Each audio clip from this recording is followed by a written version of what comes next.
the main character is looking directly at you and challenging you. Initially, there were more lines that got cut off. It said, it was challenging me and us, the filmmakers, and she said, you motherfuckers, you filmmakers, you think you can tell my story? You don't even know me. How the fuck are you going to tell me my story? That's how so it was almost a challenge to me that it started, but I think that the producers decided to cut that off. The opening legend of the film challenges the very basic tenets of Hinduism. These lines are from a text by a man called Manu, who's a very revered sage of the Hinduism. And what he says about low caste and what he says about women is very challenging to people today. And all I was trying to say is, do not take what is written in the religious text, any religious text, anywhere in the world. Don't take that as dogma. It was said for a time that it is not now. And for now, we need to reinterpret everything rather than following it. Child marriage is quite common still in India, so it wasn't a big surprise to people about this. But of course, when you put it out in film like that, and subsequently what happens in that marriage was very dramatic. Why was Poolan Devi different? I suppose she was just genetically different. You're always telling the story of one character in the context of society at large. You're telling the story of Poolan Devi because you want to tell the story of all the women in India, the low-caste women that are oppressed, raped, and treated so badly. She never gave in. I couldn't find a reason except that she was just different, like some characters are. She had greater energy. She was a survivor. And the moment I thought of her as a survivor, I was looking for the keywords that would determine my filmmaking, would determine the vision of film. And so when I thought of survivor, I was constantly thinking of two words when I was making the film: oppression and survival. Oppression and survival. And that's what determined how the film was made. I've often been asked how I made the goat act in this shot. Well, there are two things. A, you have to have a DP that can catch something and go with it with a great amount of courage.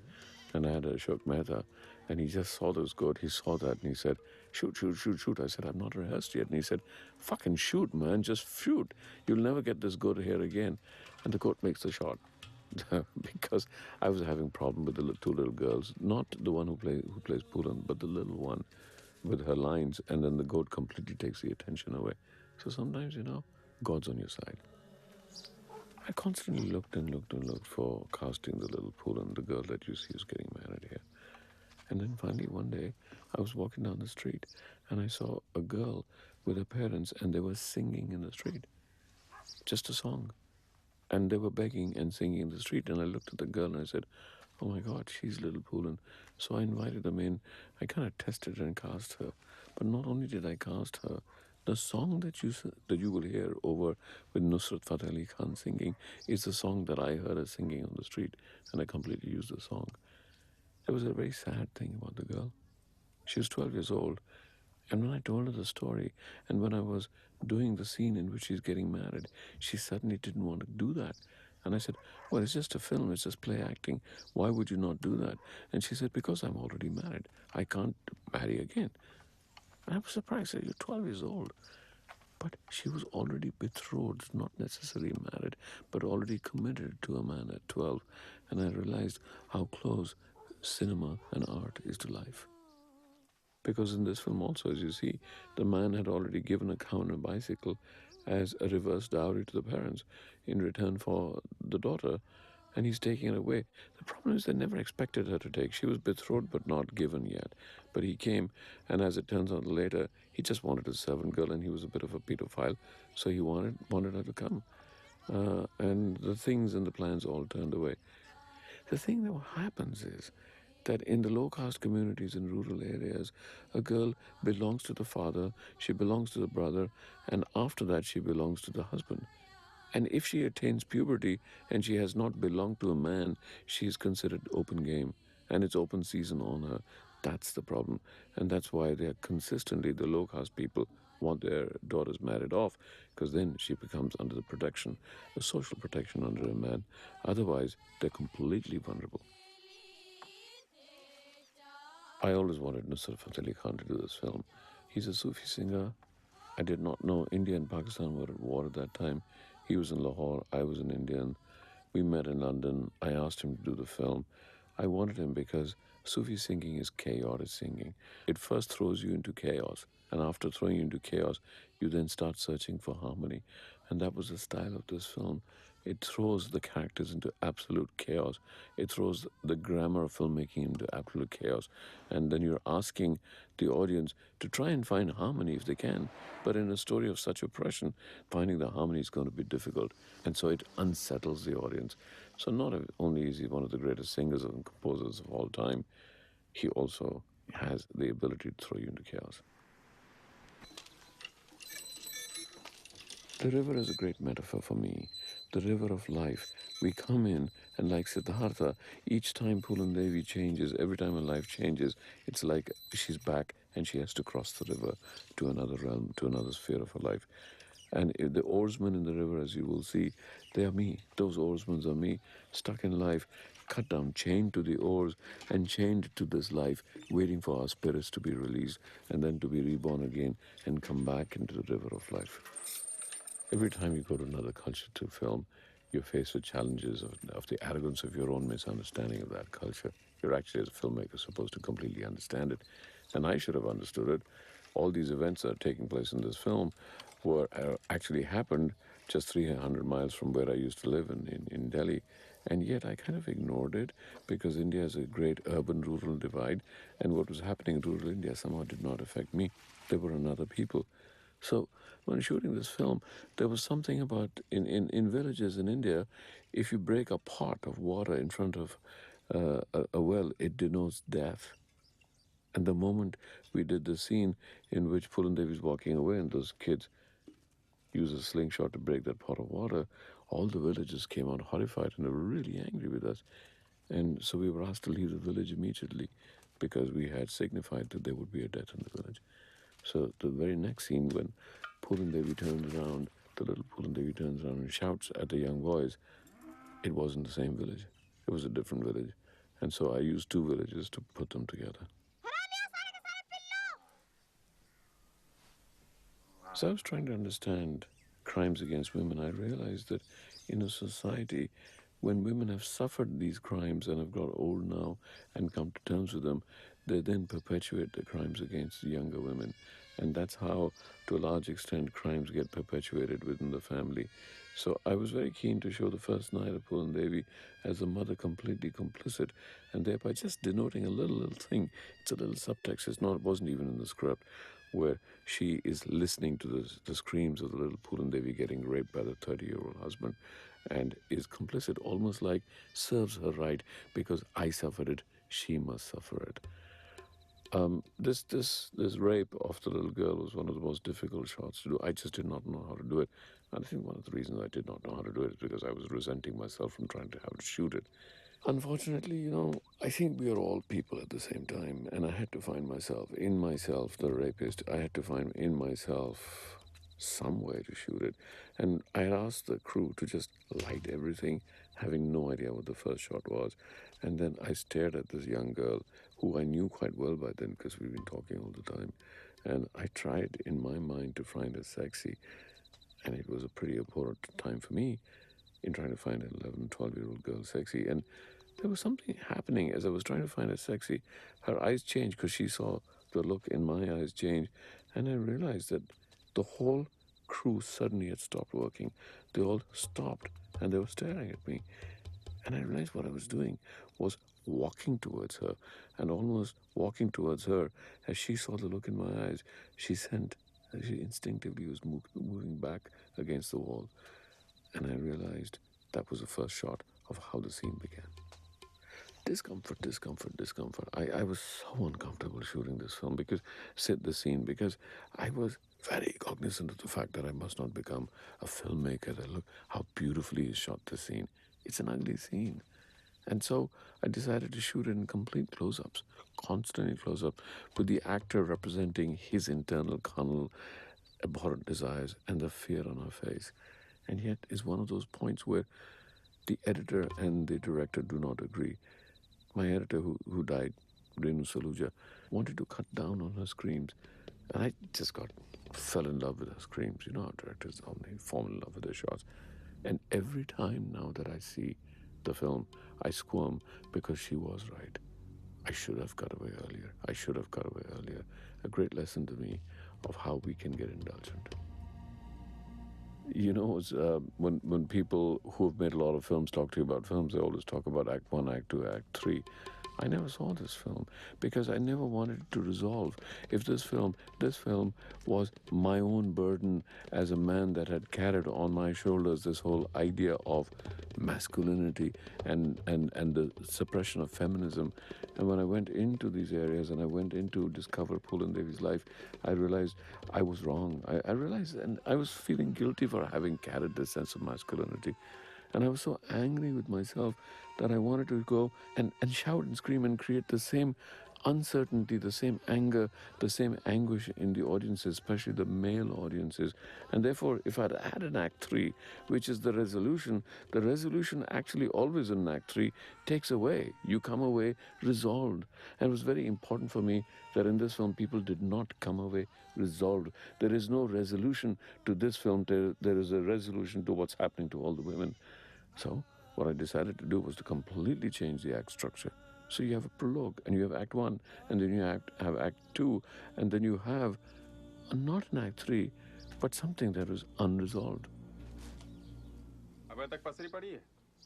But you can understand the discomfort of the film producers when I suddenly said that the titles come 10 minutes into the film. And it was all part of trying to change the grammar of cinema. And somehow, when I went to Hollywood after this to make Elizabeth and Golden Age and Four Feathers, I kind of felt that I now feel that I've fallen back into the trap of the known grammar of cinema. And as I'm doing this commentary, I'm actually tempted right to go back and start again, almost as a new filmmaker who does not know how to make films, and go back and completely reject accepted grammar of cinema, and then start all over again. You have absolutely no idea about how much my DP Ashok Mehta contributed to this. Remember that when we in India are filmmakers, we learn to set the choreography between the character, the scenery, and the camera yourself. We choose the lenses, we set the tracks, unlike in the West, where the DP comes into this. But this was one film in which Ashok Mehta and I had a very, very deep collaboration, and we explored each other's minds, and I picked on his minds, and I learned so much. A large part of what Elizabeth was and all the accolades it got, especially the way it was shot, was me having learned from Ashok Mehta how to interpret the camera in relationship to the telling of the story. I'm Indian, I'm Asian. I believe in fate, I believe in destiny. I think there are no coincidences in life, and I think that life is encapsulated in an internal moment, and the matrix of every karma of the universe comes together. And therefore, that gets shown in my film. So, the way that the ravines, those little mountains and hillocks that are shown in this film, I wanted to shoot it almost as if they're calling her. That was her womb in which she was constantly being called. And all the events that are happening are pushing her back into the womb of the ravines, into those hills, and they will protect her, in which she will flower. And as you see the end of the film, at one point, the ravines say, it's time for you to be born. It's time for you to let go and come out into the real world. And I even use those lines. So all my films, the destiny of the person is always calling them. And as you see here, once again, Poolan Devi's destiny is the river and the ravines. Close up in a film is always an argument. I know that under the studio way of filmmaking, as directors always asked to create coverage. I can't do that. I can't. I have to design my shots. So in this scene that you see right now, I kept struggling with myself how to show Poolan Devi grown from a little girl into the grown-up women without making it so obvious. And therefore, the shot that I used that has just gone by is she just passes you. She just passes you because I always wanted to use close-ups when they really want to say something about the character rather than just saying, wide shot, long shot, mid shot, and close up, and the general pattern of filmmaking. So even now, as I'm watching this scene many years later, I realized that I actually cut into a clear, almost stable close up of Poolan Devi only at a point where she started to recognize what the rest of her life is going to be, what her destiny is going to be. At the end of the title sequence, the father said, sitting in the boat, that, now that she's run away from her house, the rest of her life is going to be like a leaf buffeted by the wind. And so this scene really is the beginnings of that. It's the beginnings of a woman who's now grown up and who's obviously gone past puberty and is a mature woman. And since she ran away from home and therefore ran away from the protection of her husband, now at this age cannot belong to the father because she's too grown up, and she's become open game for men, especially the high caste men at large. Took me a long time to cast Poolan Devi. Not only did I need somebody who looked a bit like Poolan Devi, Seema Biswas does, but also had the body of somebody who looked like she could have run in the ravines for many, many years. So it needed to be fit.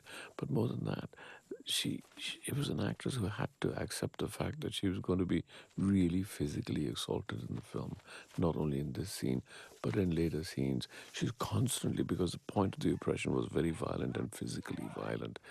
And I'm surprised how well Seema coped with it. The whole of Bandit Queen was shot on location, barring one or two interior scenes. And every location was a village in where people actually lived. And when we went out to shoot there, the whole village normally came out to see the film. And I was always asking the people to become part of the extras. And this is one reason, the reason the film looks so real. Everybody that you see in the frame, 99% of the people actually were actors taken from the villages where we worked. In India, there's a local justice system in every village called the panchayat system, which was installed in the times of Mahatma Gandhi. A large part of the social justice is meted out by this panchayat system. But where there is a high caste and a low caste, there's a tendency for the higher caste to be the people who keep the justice in their hands. And so when this scene came out, I wanted to take a shot in which it was very obvious. The hierarchy and the power system was very obvious. So partly it was in the costumes, the way the low caste were dressed and placed and the way high caste were dressed with their turbans and cleaner clothes. But it was also in the way Ashok Mehta framed that big white shot from the top, and it became very obvious who was in power, who was not. And the way he actually pushed the camera closer to the people speaking, the high caste people that spoke, and moved it in such a way that they looked like the oppressors. I'm going to have to say that this scene largely belongs to my DP Ashok Mehta.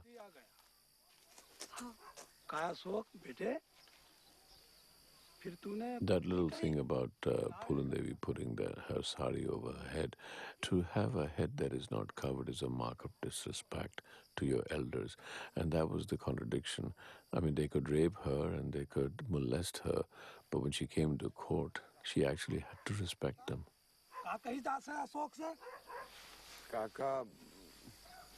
I really haven't done a film like this since Bandit Queen, where I've gone out into location and used non-actors and people who live in those villages and who live in that location as part of the film.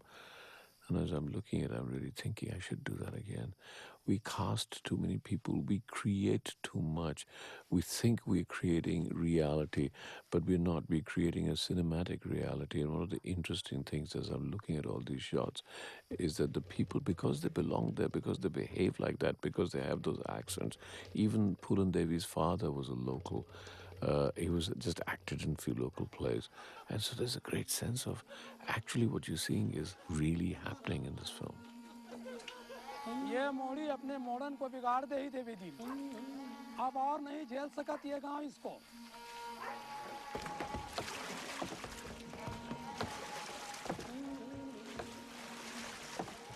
You know how it is that you have a character in mind and then you walk around and you suddenly see an actor and say, hey, I'd like to put this guy in my film. And then the very characteristics of that actor become part of the characters of the characters that never was. So Saurabh Shukla, this man who plays rather a heavy-built guy who plays Poolan Devi's cousin, is the one guy who's really compassionate towards her. I'd gone to see a play and I was fascinated by this actor. I said, God, I must make him put in my film, but then I have to give him a lighter aspect. And then I looked at the script of Bandit Queen and I said, maybe it is too oppressive. Maybe it needs a lighter aspect. And so the character of her cousin that you see right now started to evolve out of the actor who I saw in a play that made me laugh a lot. And so almost like a tragic comic character emerged the character of her cousin.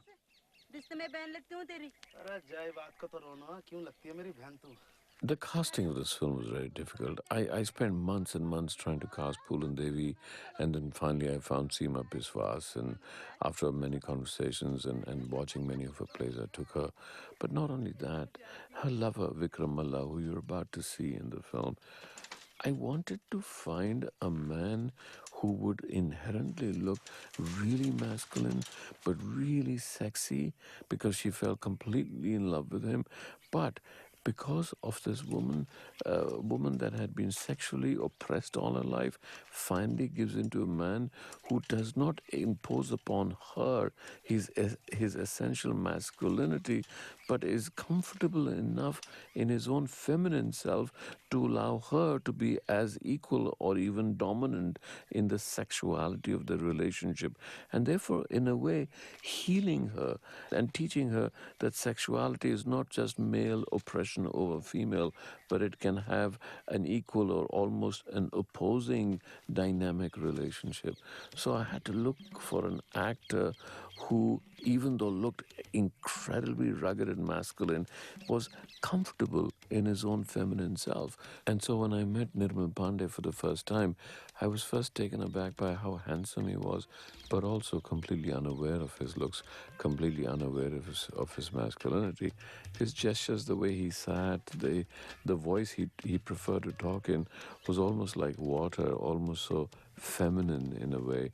And so I knew that I had the right actor. And he was, in fact, at that time, from what I remember, committed to go to England, to the UK, to do a play which he was really wanting to do. And so he didn't have time for my film. But I used every trick in the book and pleaded and implored because I knew that I'd found Vikram Malla, who was a very important part of this film.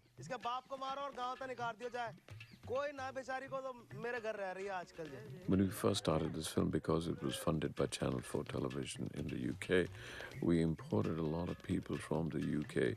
And right off the bat, I realized that the Indian crews that actually have completely loyal to the director and the Western crew that don't have such loyalty to a director but tend to have a loyalty to their next job, they were not going to get along together. Giles, who was my DP, who's actually come up in the West to be a very, very major DP, we were having some differences. And at one point, we decided that we were not going to work together. And Giles left the film. And I wanted Ashok Mehta, who was the best DP in India at that moment. But there was about a 4-day gap or a 5-day gap in between the time the Giles left and Ashok Mehta came on to be the DP. And then I knew that I still had to shoot something. And so the scene you're just about to see was shot without a DP, just with a focus puller and somebody who could give me the light reading. And hey, this was the director becoming a DP in all his arrogance. I promise you, I've never tried to do that again. The scene that you're about to see is as Seema Biswas was walking back.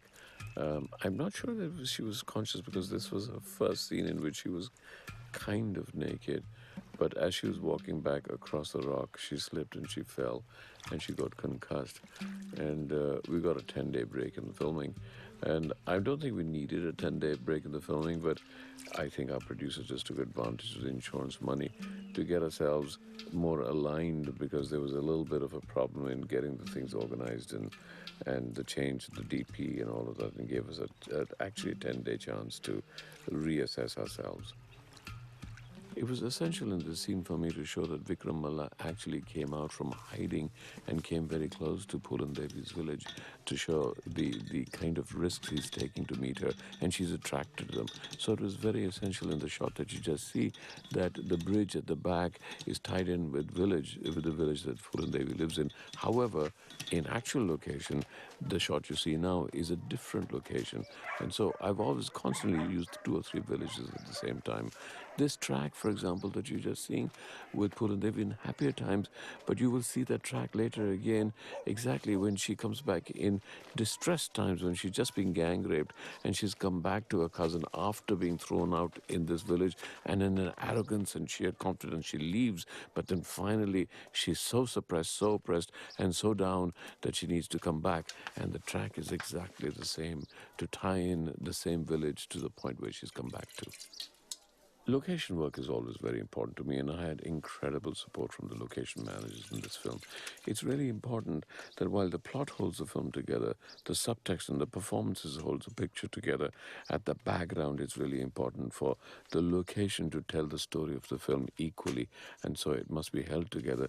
The location transitions also work like editing, the cuts between one location to the other, trying to tell a different story, adding to the story of the music, the cutting, the performances and the acting and the plot and the script writing.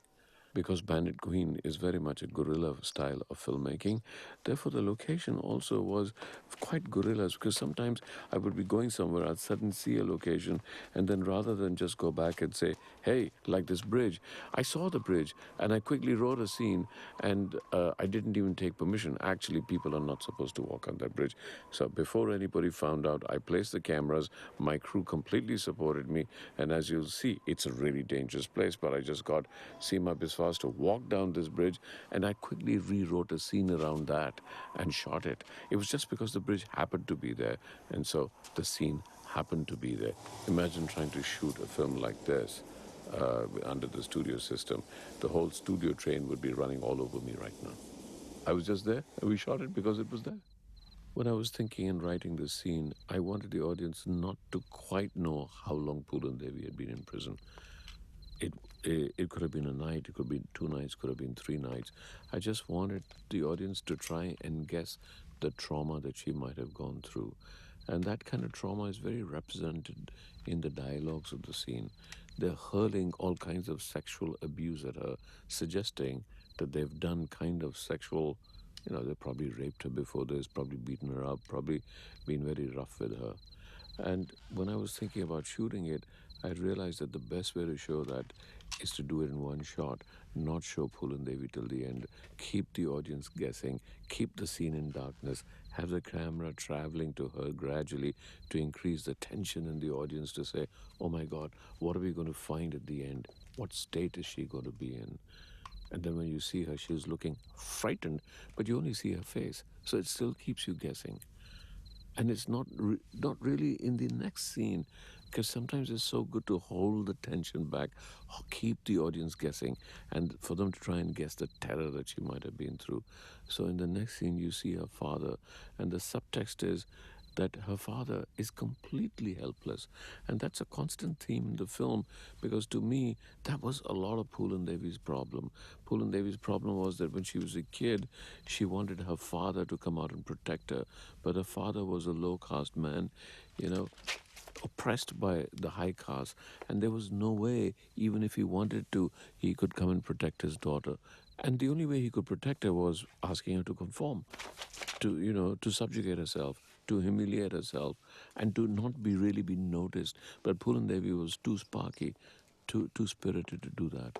And so when I shot the scene, you cut from a woman that's a girl that's been kind of humiliated, and then you just track into her father who's accepted this humiliation. There's nothing he can do about it.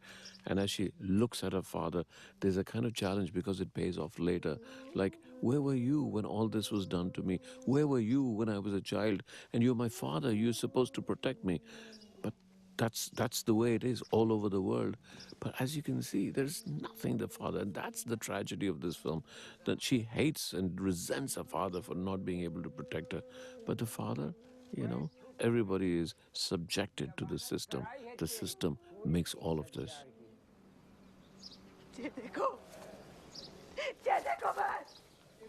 Individuals don't matter. The system creates the individuals, and that's the tragedy of the people that are caught in their own destinies and their own and the systems. Even in this scene, as you see that the Thakurs, the high caste, had come and bail her out, you can almost suggest they suggested that they also will use her for their own sexual needs. One of the triumphs of Bandit Queen was its casting. I had a great casting director who's also one of the actors and my assistant called Digmanshu Dhulia, and he came from drama school.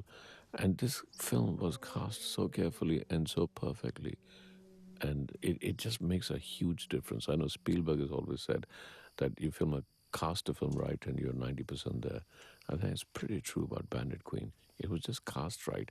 The father, for example, that you see here, he's not even an actor. He's one of the villagers, or they were from village acting troupes. And except for one character, one actor, not a single actor had been on screen before. And that was very, very essential to me because actors who've been on screen for a long time tend to become conscious of the way they are on screen. And I was very keen that everybody looks real and completely non self conscious. You know, it's always an advantage when a director is actively involved in the writing because you can start writing subtext. And when you start to film it, every nuance of every actor starts to come across.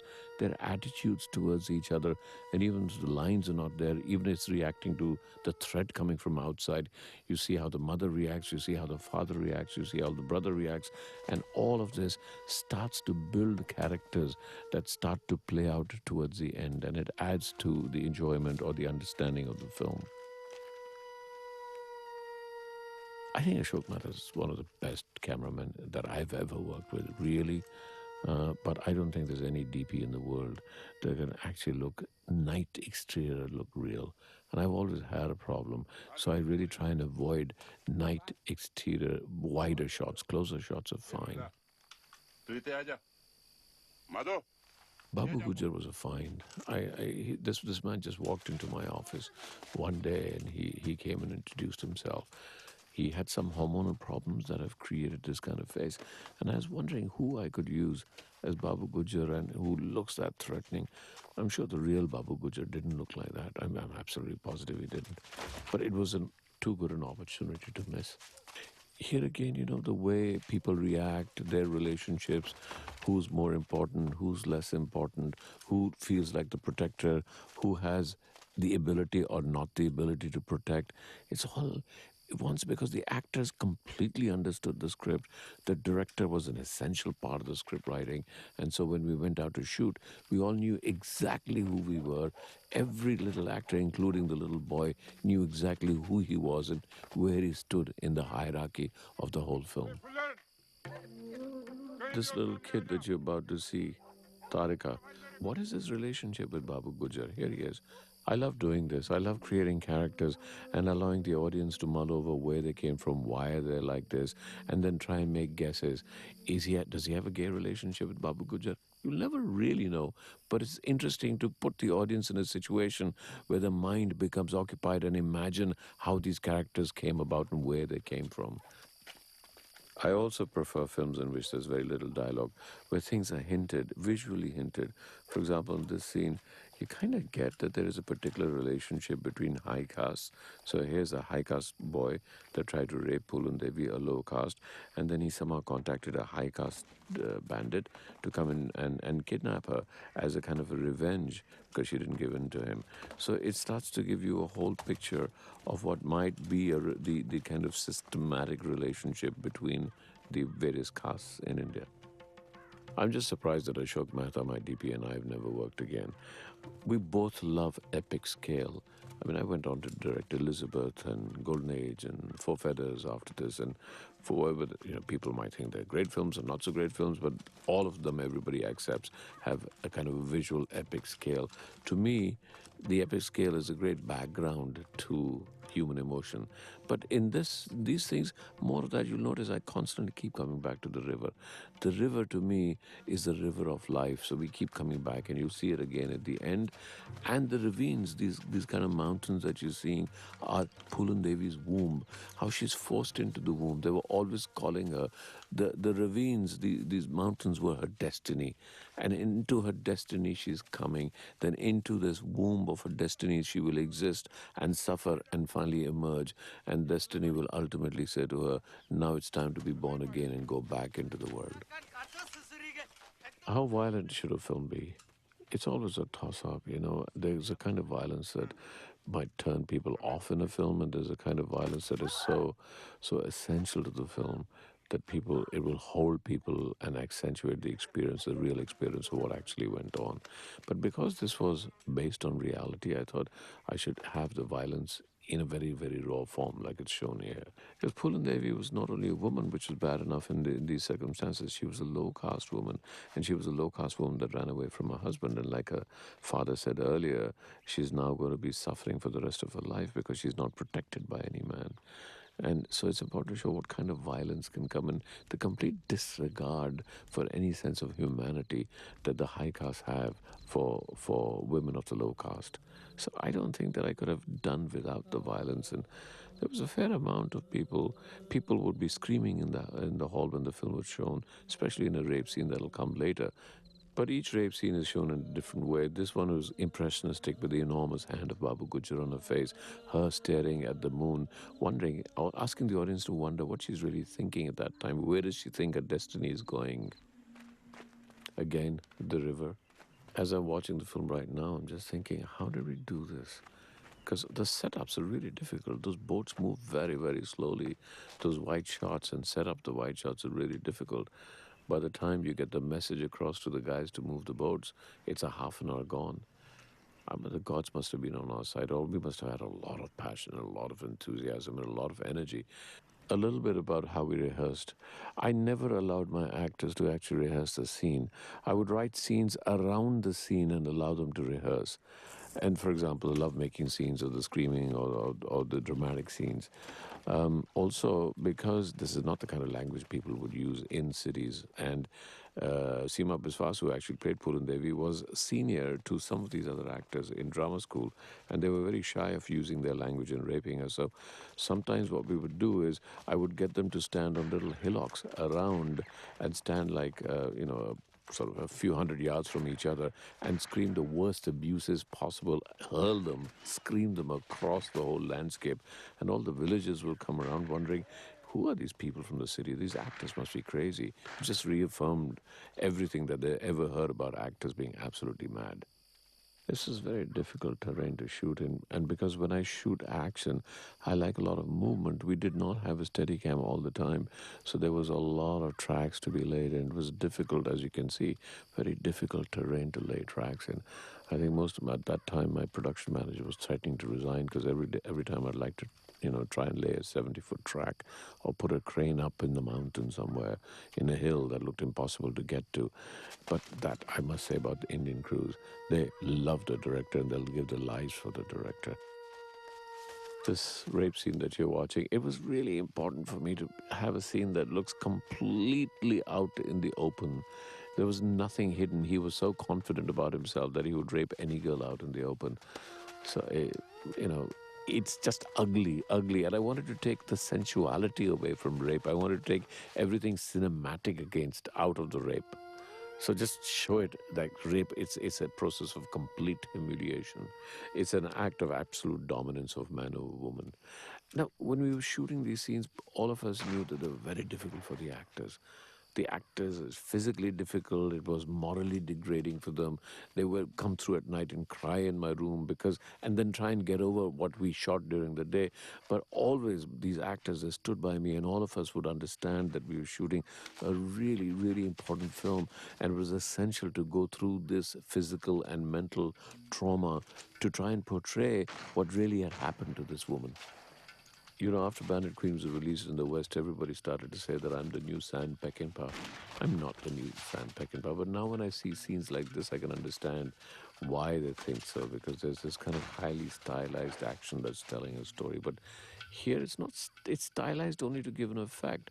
You're about to see a crane move now that people just look at me and said, how the hell did you do that? Nothing. I got the longest crane arm in the world. I got the great crews to pick it up, reassemble it in the middle of the mountains somewhere. And the crews came up and said, are you sure? I said, absolutely sure. And they say, we're with you. And you'll see now a crane shot that never seems to end. It also means that you got it in the right location. It's coming up now.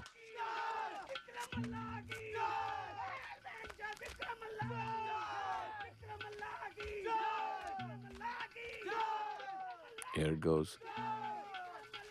And I promise you, you'll wonder where it ends. But as you watch it, look out for a slight trick that I've used. The trick is when you get the location, you get a parallax view of a mountain moving against the other mountain. And that whole thing of one mountain moving against the other, it accentuates the crane move. It makes you feel that it's much bigger, much more immense than it actually is. So it's not really the length, it's the immensity of what you're seeing at the background that gives you that impression. The absolute power of film. I'm so fascinated by it. Since a kid, I've been watching the power. Look at what film can do. One hand, a girl emerging, a close up, a camera tilts up, a touch, you realize why she moved. Forgiveness, love, the beginnings of a relationship. All that is there, and that's the power of film. The power to cross many time zones, the power to compress a huge story in an hour and a half, in 2 hours. So, one of the most interesting thing about film is not what you show, but how you cut from one scene to another, the montage as they call it, and the real story almost lies in between the cuts. And you ask the audience to imagine the rest of the story, and their imagination brings to it a whole new dimension as they start filling in the gaps. Here, Vikram Malla is obviously showing off. He's being almost childlike, and then he looks at somebody almost trying to impress someone in a childish way. And it's Poolan Devi. And suddenly she's got a cap on. Obviously, she's joined the gang. She smiles at him. The cap doesn't quite fit, but then she has to transform from uncertainty to firmness, to knowledge, to know who she is, because she did become one of India's biggest legendary bandits, firm in what she did, strong. And so all we used was the cap, the uncertainty of the cap, which then, as you will see, falls off. So it's a question like the uncertainty leaves her. And then as the uncertainty leaves her, Vikram Malla gives her the man. A man actually gives her the strength to become the woman that she was, despite the fact that all other men used her and raped her.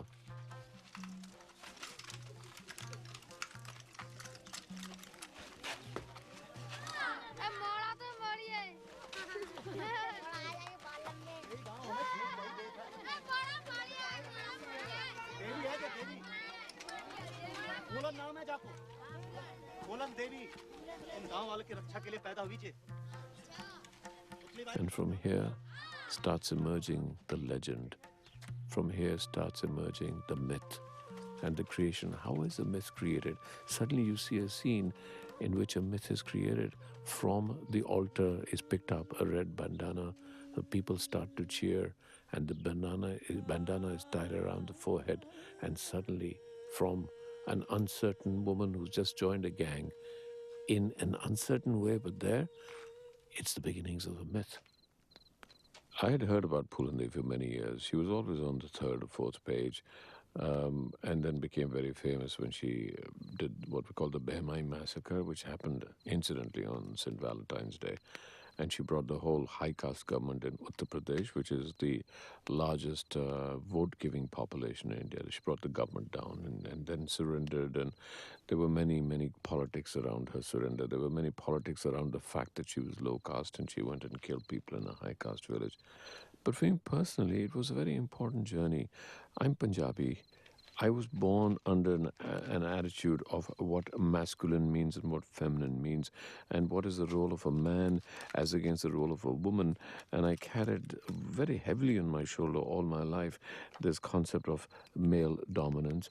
And when I started to first go into the villages and study her story, I first felt really, really bad that all these events were just happening 300 miles away from where I lived. And I'd never actually investigated them, because India is actually two countries. There's urban India and rural India, and urban India doesn't seem to care too much about rural India. So Bandit Queen was the first rural film that I had made, and it forced me into understanding what was lying outside my little bubble of my world, but also it forced me into the mind of a woman. It forced me to understand what masculinity was about, and it brought upon me a huge amount of guilt of the years of burden of being male that I carried, and I learned to be less male. In fact, I discovered my feminine self while I was making this film. And, I have a filmmaker uncle who died now, who's dead. And he said, "What was the biggest thing you got out of Bandit Queen?" And I said, I found in Bandit Queen, in the making of Bandit Queen, I found in myself the strength to go out in the street and shout loudly, "I'm weak and I'm not afraid of being weak. I have a feminine side and I'm not afraid of that."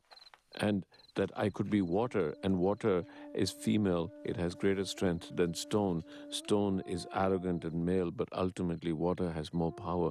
And then I went on when I made Elizabeth.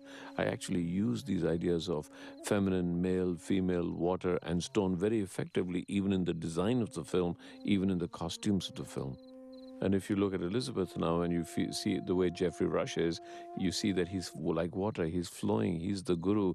He's neither male nor female, not homosexual. And he flows through the film. He flows around every corner. But getting back to Bandit Queen, people always ask me, what's your favorite film? I can't say favorite, but I can say that Bandit Queen was my most personal film. It was much more an expression of myself. It was a much more a discovery of myself. There was me there. And I learned so much out of Bandit Queen. I learned to be every character in the film. I learned to be the rapist. I learned to be the woman. I learned to be the raped. And I realized that when I'm making films, I have in myself the ability to be any character. So when I went on to do Elizabeth, I was every character, male or female. The only way I could understand them was by being every character, and that's what I learned in Bandit Queen. So it will always stand up as my most personal film, my greatest learning, my greatest filmmaking learning experience. The scene that is coming up now is probably the one biggest reason that I cast Nirmal Pandey, who plays Vikram Malla. A man so handsome and so good looking and so masculine looking, and yet completely comfortable with his feminine self. You know, sometimes a script gives you the great leeway to interpret what it writes. And the love scene that is coming up, all the script said was, he fucks her and she clearly fucks him back. But every night I would sit with the actors and I would peel every scene with them, like taking an onion and peeling all the layers off. And every time they knew what a scene was about, I would contradict them and say, well, it could be about that. But if you see, this whole love scene is shot in one shot. It's the whole idea that for Poolan Devi, who's being constantly raped, who sees sexuality as actually an act of violence that has been imposed upon her as humiliation and deprivation, how can she overcome it? And we talked about it, and I said the only way she could overcome it is by being the male first. You know, impose upon him, impose upon him the same kind of physical violence that was imposed upon her always in sexual behavior. And only when he also then switched the role from being male to female did she finally get the confidence to go into into real sexuality and enjoy sex, and then accept sex as something that could be nurturing, that could be equal. And this was shot in the middle of the night. And there were only 3 takes. And we talked about it, and then I let the actors loose, knowing that I cannot cut into a moment like this. And once again, full marks to Ashok Mehta. This was probably 3 in the morning, but he constantly kept in the exterior the idea of light at dawn as the sun's just coming up, because it was Poolan Devi with the rediscovery of womanhood and the sun's coming up. But, it was pitch dark when we were shooting this in the outdoors, and you could never make that out.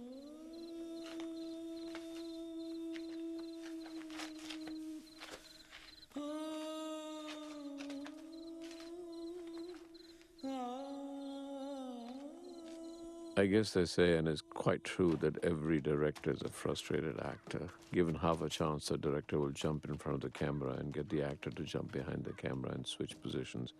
I actually started my life from a chartered accountant. Yes, I was an accountant, into acting, and never quite got it. But I've always tried to play a part, and in every film, and I try to hide myself in this one. I really tried to hide, hoping nobody would get me. And the excuse I used was that, well, actually, the guy who was doing this part never got it. But there I am, sitting in the truck, trying to act, and realizing when I see it that every actor that I had cast was probably at 100 times better than I was. But you know what? I'm the director. I can say to them, I will do this part, and nobody can say no to me. But I guess there's a little bit of guilt in me. So if you notice, I actually suffer for what I did. And I got Poolan Devi to smash me in the face with the rifle. And that was the punishment I imposed upon myself for imagining myself as a decent actor. Here it is, here it comes. There's me acting badly, and there's Poolan Devi going bam onto my face. And the rest of the actors all had a merry time, all laughed at it, and they all insisted that I take 3 or 4 retakes of it. You know, films about small moments. People think films about dramatic, huge, dramatic confrontations. Film is about the smallest little nuances, and actors get it right. Like here, there's nothing said. He's enjoying himself. She's falling in love with him, and you can see that Poolan Devi tries to emulate him. She wants to become like him. She wants to merge with him, and that's fascinating. And you just completely depend on the actors. You can only give them the ideas and then they have to perform it. But it's these little moments like this that actually make a movie. I have a little story to tell about this next section in a prison. This was an actual prison, and when I got there, we found that we didn't have permission. So I went to the local magistrate to try and get permissions, and I came back and I found that all the English, the British crew, actually walked out of the prison and refused to shoot. And I said, why is everybody out here? And they said, we're not going in there. I said, why not? I said, because they're beating up the prisoners. And I said, guys, what else to do in prison? I said, we're not going in there. So I went to the jail. I said, would you please stop beating up the prisoner? However, when I was shooting this scene, I needed to see in the background a prisoner be beaten up. And I asked all the prisoners, who wants to be beaten up? And they all raised their hands because they're going to be beaten up anyway, so they wanted to be beaten up on film. So all my crew objected to that. I was actually just teasing them. But the production manager had been asking me all the time, can I act? Can I act? I said, okay, here's your chance. So I got 2 cops, and the guy you saw being beaten up in the background, that was my production manager getting his acting break. The caste system is very complex in India, the caste relationships. And it's not possible in one film, even with added subtitles, which I did sometimes just to explain it. You know, the dialogues sometimes are a little different from the subtitles because in India, everybody kind of gets it immediately when you talk about caste. But when you watch here, it's like these guys were the leader of the gangs that the cops are trying to kill, and they've just come out of prison, and yet you see between the high caste policeman and the leader of the gang some kind of relationship. So it's constantly suggested. It's not possible to reveal it all. So it's just the way that they sit, it's the way they dress, it's the way they relate to each other. And the fact is that Poolan Devi was far more famous, as I said earlier, because she was not only a bandit, not only somebody who killed a lot of people, but being a low caste and a woman, she had the gumption, I would say the courage in her revenge to kill a lot of high caste people, and that actually brought the government down. That was a big mistake, as they say. You know, that's what she did. Here you can see that, you know, just the way they're touching his feet and the way the arrogance of the leader of the gang, all of that. It's the way that the caste system is in all its complexities. The best scripts always are the scripts that suggest and don't tie you down. Bandit Queen was such a script. It was a script that I actually worked on, but then it was suggesting every scene. It wasn't telling you what the scene is exactly. And so you were allowed to, the script allowed me as a director to place the actors to create more and more subtext because it had that space in between it. So where would Poolan Devi be when the gang leaders come? The script didn't tell you that she was hiding somewhere. It just gave you the lines. So when I looked at it, there was a rebellious aspect of Poolan Devi. She didn't come out like everybody else to touch his feet. She resented them. There was something that she knew in her destiny. Her destiny lay in a conflict with the caste system. That's another aspect of the film that I always want to talk about. You know, sometimes you cannot explain all the characters. Some characters, and it happens a lot in my films, they're just destined to be the way they are, and they're destined to change things. So if you watch Poolan Devi right now, she's hiding, she's rebellious, she doesn't want to go there, she hates the high castes. And that's not in the script. It's in the character performance. It's the way she sits there and that expression that you have on her face. These are things that you add. And subsequently, I have done films in the West. And I have to tell you, Elizabeth was a film that gave me that space, but I've just done Golden Age, which didn't give me. I was kind of tied down. And sometimes when I'm not completely involved with the writing of the script, as I wasn't in Golden Age, I felt kind of tied down. And as I'm watching this film now, it's not a very complex shoot. It's not, it's not shot with a lot of director's signatures stamped all over it, except in the action scenes, which we'll see later. But as I've gone on to do Elizabeth, Golden Age is very overburdened with the director's kind of subtextual vision. And even when I watch it now, I feel that. But that arises a lot where you've not been involved in the complex relationship or the complex confrontations that exist between a writer and a director, out of which comes the creativities. And more in the studio systems, that's why we're going so much for form, and that's why 300 and Sin City and all these films, where the directors are the really are creating big video shows. And I've done that. However, in all my films, I do try and give a concept of destiny. Some of the camera, sometimes when I have control of the script itself, the way the characters are, that there are characters rolling towards their destiny. And here again, Poolan Devi, even though she's in the throes of sexuality, there is an aspect of her as she's seen the high caste leader. She knows, she somehow senses that her destiny is different. She might put it as superstition, and I've used it as superstition in what they say, but I've shot it as destiny. As you can well see, in this shot that you have right now, it gives you a feeling if somebody's watching. Now, is there somebody who's shooting watching? Is there somebody who's threatening watching? Or is this a way that destiny is watching the unfolding of the events? I'm going to talk a little bit about my DP, Ashok Mehta. Ashok Mehta is not a trained DP. Ashok Mehta used to sell eggs on the street outside the studio. And that's how he started. And he just had it has. This is not the shot through the reeds. It's such a threatening shot, but it wasn't my idea. It was Ashok Mehta's idea. He's such a great DP who understands how to create tension in the way that he composes through the reeds, outside the reeds. He's done it twice in the film, and I sometimes, I just wonder why we have not worked again, because his ability to find storytelling elements that are subtextual in a film, in the frame, is quite amazing. In every film, there is an aspect of where the characters change. And I use this scene. Now, you watch her when she takes the gun. There is a relationships created, and this to me is a great character change. And as you see, it happens at a river. There's water, there's a river. She crossed the river, he was across the river. She went through to hold him in the river. She has changed, and the next phase of her life begins, because she takes a gun and points it at the high caste and points it at everybody else. And you know that she's taking charge of her life through her love for this man. And now if you quickly look, there is a shot of a man just creeps into frame in the very next shot after this. And you suddenly will know he's the man that shot by his expression. But there's no close-up. There's no cupping in. There he is. He just creeps in, the way he looks, and you'll know that's the man that shot him. There he comes again. And that's it.